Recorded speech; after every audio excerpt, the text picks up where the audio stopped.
बिलावल जरदारी भुट्टो भूल रहे कि उनकी माँ को किसने कत्ल किया, जो आतंकवाद की एक विक्टिम रही है। उनकी बेनज़ीर भुट्टो साहिबा की मौत के बाद 130 लोगों की मौत हुई।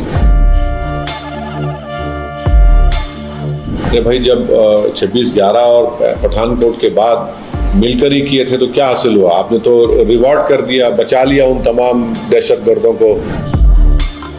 जो ईमेल जो पहलगाम अटैक का एक्सेप्टेंस हुआ, वो 4 में से 2 ईमेल तो पाकिस्तान के मिलिट्री कंटोनमेंट बोर्ड के बाजू से निकले।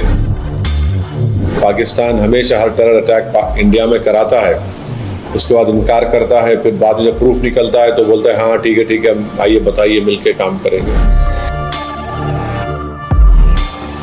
भारत ने दुनिया के सामने पाकिस्तान को बेनकाब किया। आप डेलीगेशन में शामिल थे 4 देशों में, तो कैसा रहा सर आपकी बातचीत जो हुई, उसमें आपने क्या बताया और वहाँ से आपको क्या रिस्पॉन्स मिला?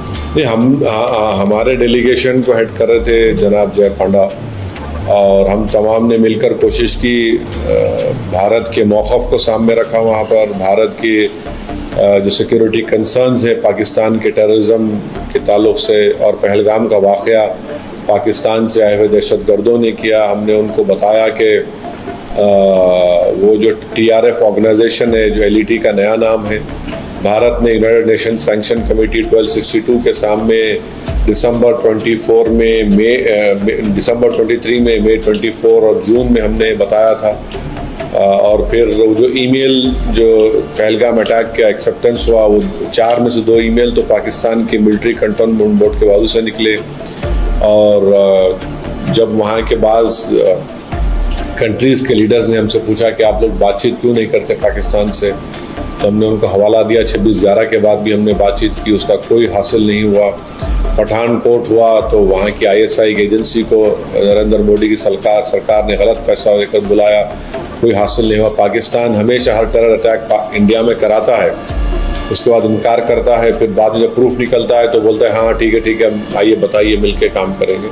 आज भी बिलावल भुट्टो ने यूनाइटेड नेशंस में जो अहमखाना बयान दिया है कि एजेंसीज़ को मिलकर काम करनी चाहिए।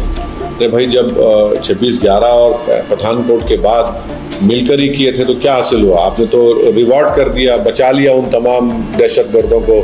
लखवी को आपने जेल में मौका दिया कि अपना बच्चा पैदा कर सके। और फिर बिलावल जरदारी भुट्टो भूल रहे कि उनकी माँ को किसने कत्ल किया, जो आतंकवाद की एक विक्टिम रही है। उनकी बेनज़ीर भुट्टो साहिबा की मौत के बाद 130 लोगों की मौत हुई। जिस यूनाइटेड नेशन में वो खड़े बैठ कर ये बात कह रहे हैं, उसी यूनाइटेड नेशन ने बेनज़ीर भुट्टो साहिबा की मौत के ऊपर एक इन्वेस्टिगेटिंग प्रोब करने के लिए ग्रुप को भिजाया, जो यूनाइटेड नेशंस के मुख्तलिफ ममालिक के डिप्लोमेट्स थे। उन्होंने कहा कि पाकिस्तान ने शॉडी इन्वेस्टिगेशन किया। आप उसको तो देखिए, अपने गिरबान में झांक कर देखिए। जब आपकी वालिदा की मौत के ऑर्गेनाइजेशन का आपको नहीं मालूम, आप भारत में बैठ कर उंगली उठा रहे हैं, तो अहमखाना काम कर रहे हैं बैठ कर।